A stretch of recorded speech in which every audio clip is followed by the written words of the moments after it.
اتصدمت وانا بطلع اللبس الشتوي للولاد ان مفيش ولا قطعة جاية على مقاسهم، واللي جاي على مقاسهم يا اما موبر يا اما الرسومات متشالة منه. فتعالوا وانا بجيب لهم اللبس الشتوي اقول لكم كام تركية تاخدوا بالكم منها وانتوا بتشتروا لاطفالكم اللبس الشتوي بتاعهم. اول حاجة اختيار المقاسات، دايما هاتي اكبر من سن ابنك بسنة لان هما ما شاء الله بيكبروا بسرعة جدا. تاني حاجة وانت بتختاري اهتمي بجودة القطعة، ان التقفيل يكون كويس وان الخامة ما تكونش بتوبر وكمان الرسومات ما تتشالش منها. وعشان اسهل لكم اكتر دايما روحوا 1 to 12، من اكتر الاماكن اللي بحب اجيب لبس الاولاد منها، مش بس عشان الجودة بتبقى كويسة، لا كمان بيبقى عندهم فرايتي كتيرة جدا سواء لبس الولاد او البنات وسواء بيتي او خروج.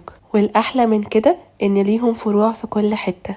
انا هنا كنت في فرع العاشر من رمضان في صدناوي، لكن ليهم فروع في القاهرة والجيزة والشرقية والمنصورة واسكندرية واسماعيلية والسويس والبحيرة وأسوان وسوهاج والدخلة والخارجة والوادي الجديد وبورسعيد. حرفيا ليهم فروع في كل حتة، وحقيقي الأسعار تجنن مقارنة بالجودة والخامة والتقفيل والطباعة.